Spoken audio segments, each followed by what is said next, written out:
欢迎收看时尚说生活，每天分享实用的生活小妙招。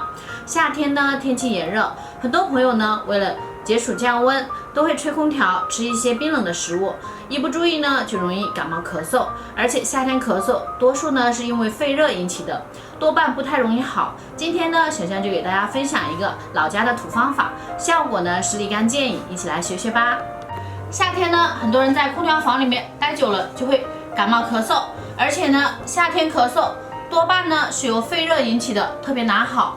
肺热咳嗽一般表现为反复咳嗽，有黄痰，伴有口干、咽痛、便秘、舌头质红、舌苔黄等症状。那么我们就可以准备2-3个我们的这种茄子蒂，而且呢需要连上一点点肉，还有几颗冰糖。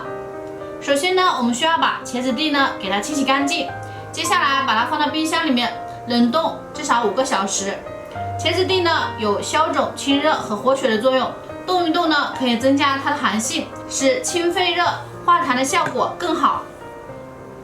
冻好之后呢，2个茄子蒂，我们需要准备250毫克的水，把水给它烧开。好了，现在水开了，我们可以放入茄子蒂。我们改小火，让它煮5分钟。时间到了之后呢，我们再加入冰糖，这样子呢，再等水温合适，早晚各喝1次。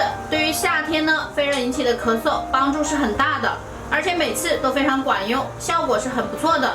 另外呢，茄子蒂还可以预防口腔溃疡，能帮助降血压和降低胆固醇，对抗衰老等也有一定的效果。